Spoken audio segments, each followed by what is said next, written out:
Hi friends, பாவக்காய் மசாலா தாங்க பார்க்க போகிறோம்.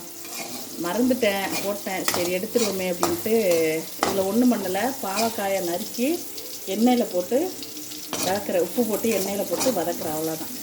பாவக்காய் நறுக்கி விதை இல்லாமல் எடுத்து வச்சுக்கோங்க.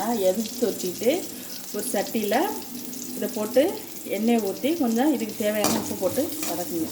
இது நல்லா வதங்கட்டும், அவ்வளோதான்.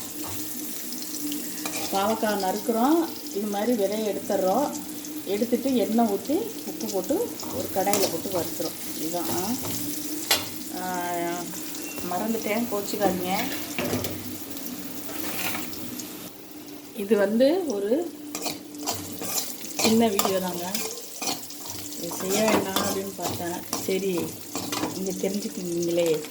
இப்போ இதுக்கு ஒரு அரை ஸ்பூனு கரம் மசாலா, நிறைய போடாதீங்க, கசப்பாக இருக்கும். ஒரு அரை ஸ்பூனு ஜீரகப்பொடி, அவ்வளோதான். ஒரு அரை ஸ்பூனு மிளகாத்தூள், ஒரு அரை ஸ்பூனு மல்லித்தூள்,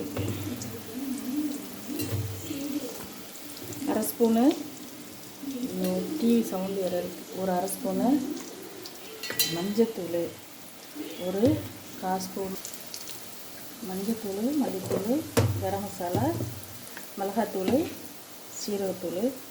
இதில் கொஞ்சோண்டு கடலை, நிலக்கடலை இருந்தால் சும்மா போட்டுக்கணும், கொஞ்சம் கசப்பை எடுக்கும். அவ்வளோதாங்க.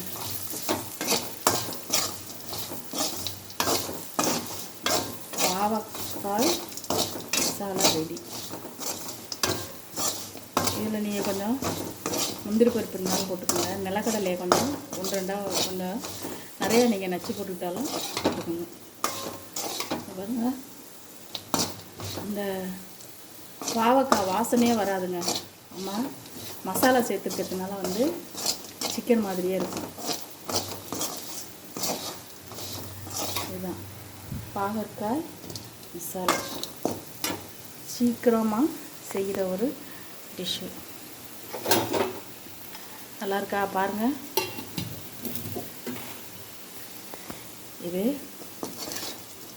ரச சாதம், பழைய சாதம், சாம்பார் சாதம், மோர் சாதம், இதுக்கெல்லாம் செம்மையாக இருக்குங்க.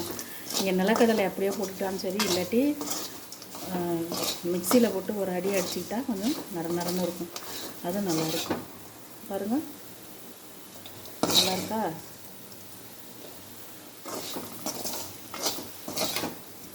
பாகற்காய் மசாலா இதுங்க. சீக்கிரம் கொஞ்சம் கொஞ்சம் கருவேப்பிலை வேணால் பிச்சு போட்டுக்கோங்க, அந்த வாசத்துக்கு. அது கூட தேவையில்லை, ஸ்கிப் பண்ணிக்கோங்க. தேவைன்னா போட்டுக்கோங்க, இல்லாட்டி ஸ்கிப் பண்ணிக்கோங்க.